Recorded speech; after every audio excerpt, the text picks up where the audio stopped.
For too long, we were blind to the pain that the Confederate flag stirred in too many of our citizens.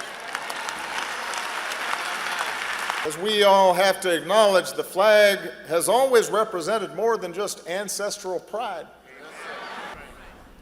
That flag was a reminder of systemic oppression and racial subjugation. We see that now. Removing the flag from this state's capital would not be an act of political correctness. And this ruling is a victory for America. I know change for many of our LGBT brothers and sisters must have seemed so slow for so long. America's shift has been so quick. America should be very proud. Thank you.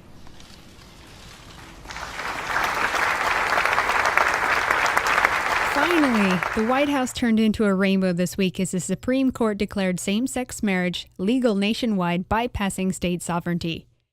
None of this is really about gay rights. How concerned is the U.S. government about human rights while they're destabilizing countries worldwide? Just because they lit the White House up in rainbow colors, are we now to forget about their illegal wiretapping? No more illegal wiretapping of American citizens. Benghazi, Fast and Furious. I heard on the news about this story that Fast and Furious guns were being run into Mexico, and ATF knew about it but didn't apprehend those who had sent it. Pigford scandal, IRS targeting opposition. You got to get to the IRS because I don't know what happened there, and I'm hoping maybe you can tell us because we still don't know what happened there. Bill, we do. That's not what happened. You're saying no corruption? Not even mass corruption, not even a smidgen of corruption. Okay. Funding and supporting ISIS and other rebel groups in the Middle East. Of American-made weapons falling into the hands of ISIS. They seized dozens of weapons, M16s, heavy machine guns. They also made off with American armored vehicles and Humvees and left behind a trail of death. Scandal after scandal. If gay marriage is about a document or filing taxes together, then it's ultimately about equal access to bureaucratic government involvement in our lives. But it's not just a piece of paper either. I feel like, having our state recognize us is huge. It's a fight about the right to file taxes together. I'll be able to share my insurance with her. Like going through customs as two separate families is so weird. It's wonderful to be recognized, though, to have her be recognized. So as we're blinded by bureaucratic rainbows, are we to abandon the debate on whether these taxes should be paid at all to a government that spends over 50% of it to wage war on other countries in order to export the same cultural relativism which they're now promoting in ours? While the White House is giving the illusion of rights, wooing us with rainbow magic, political marketing geniuses know how to pull the heartstrings. Politics has now turned into emotional Twitter campaigns, and if you criticize the government using their #LoveWins, you are the hater. The government is using love and rainbows to build pro-government sentiment. When it comes to sexual and identity politics, people stop using their brain and are easily led by their emotions, more suggestible to exploitation by government public relations experts. Buzzwords put you into a hypnotic trance, leading you to agree with the agenda at hand. They offer the options: stop racism, end homophobia, prevent hate. The masses say, sounds good, how can you be against it? Sign me up for that policy, without knowing what it entails. They can push nefarious policy by using charged words. Want to stop racism? Well, okay, then we have to end free speech. Want to end homophobia? Then we need to censor the internet. Want to prevent hate? Then we have to change human nature. The masses enter a hypnotic trance lured by buzzwords that prevent them from thinking. The social justice warriors are signaling to each other just how much they approve of the government, instead of remembering the crimes they're involved in. Did we forget that politicians are liars and governments are corrupt? Now all of a sudden we all agree and stand behind the government, loving what they are doing? Have we forgotten this is the same government caught red-handed manufacturing false flag attacks, terror, and hate? But when Obama brings out the rainbows, all is forgiven. Government is now the moral police, deeming who we are to love and who we are to hate, whose opinions are correct and whose are wrong. Since when did we elect our governments the moral police? They are moral supremacists telling us what to think. Who the hell do they think they are making moral indictments against us? Meanwhile, uber-capitalist America was also ready to back up gay pride with their own rainbow campaigns in a moment's notice. From rainbow Kool-Aid to rainbow Snickers and Jell-O squares, mega-capitalist traders are forgiven of their many trespasses simply by creating rainbow packaging. A recent Facebook experiment that encouraged users to overlay a rainbow flag over their profile picture was, in fact, a Facebook researchers' experiment, as pointed out by The Atlantic, to evaluate how participation spreads. But it was more to it than that. 26 million gullible Facebook idiots partook in this psychological test willingly of mass psychology to, quote, celebrate pride, unquote. Well, it turns out that the whole thing was about trying to understand how groups organize online. It was a way to monitor group behavior for social engineering purposes in order to understand how collective activity spreads like a virus and in turn affect larger social movements. Cultural Marxists have been preaching moral relativism since the 60s. But now, all of a sudden, it's about good and evil, right and wrong, love and hate. Liberalism is the new religion, and we are undergoing a cultural reformation of our own. The rainbow is actually a symbol of the Noahide laws, a Judaic concept signaling a new era. In the eyes of a zealot progressive, the devil constantly transforms, and he must be purged from the world.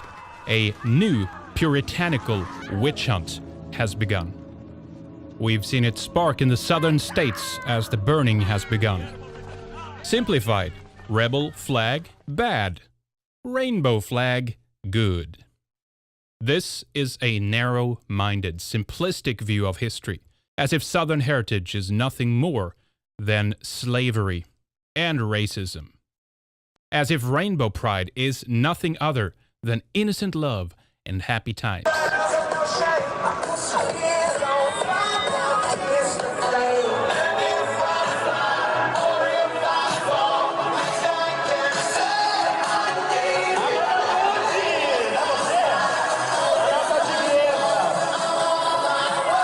We just love when the government does it. We're right behind you, Obama. Perhaps more aggravating. All of a sudden, the alternative media is buying the government version of history, still not recognizing the Northern War of Aggression that had nothing to do with slavery. If they take down the rebel flag, what's next? Where does it end? What statues, names, history, and heroes are next to be removed in the name of stopping hate? Any combination, color, shape, symbol has been used in some way to offend somebody somewhere in history. Without a doubt, the US flag is next because of who once used it. The government claims to be all-inclusive, but moves to ban what some love. In reality, if they stood for human rights and freedom for all people, no symbols or flags would be banned. In the end, since everything offends, the government will provide us with new symbols, eradicating all the memory of the old, including our ancestors. They'll provide you with a cultural new order.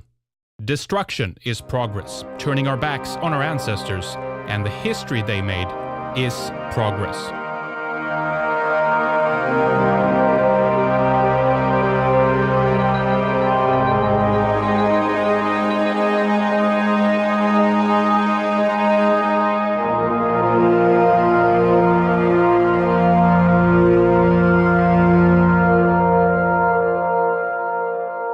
Thinking in today's logic, if you ever were in a position of achievement, wealth, or influence, you were an oppressor, one who enabled the suppression of the groups they seek to liberate today. Therefore, a complete reversal is in order to right the wrongs. This restructuring of the Western world is based on gross assumptions, exaggerations, and misinformation. and proud about his love for the Confederate flag. A symbol, he says, is mistaken for racism and hate. Black folks earn the place of honor and dignity under this flag. That black folks and white folks in the South Land of America are family.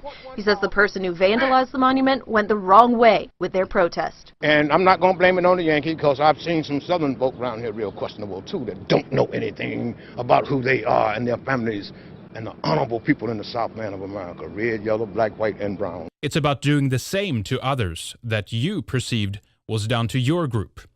Payback, because two wrongs do make a right. Tearing down one symbol and lifting up another is not about tolerance and love. It's about revenge and hate. It's a game of capture the flag. Team Rebel versus Team Pro-Establishment. It's not about equality, it's about using the rights of one group that is protected to destroy another that is not. It's about replacing one ideology with another by force, if necessary, while they say your rights won't change. Don't worry, you can still advocate for a tradition, but bake this cake or be destroyed. If you refuse same-sex marriage in your church, you can be charged for a hate crime. Although progressives claim that marriage is an oppressive, old-fashioned institution, when gays marry, it's the ultimate rainbow party. More lively than boring old-fashioned hetero couples. Tearing down one flag and lifting up another is a campaign of hate cloaked in love.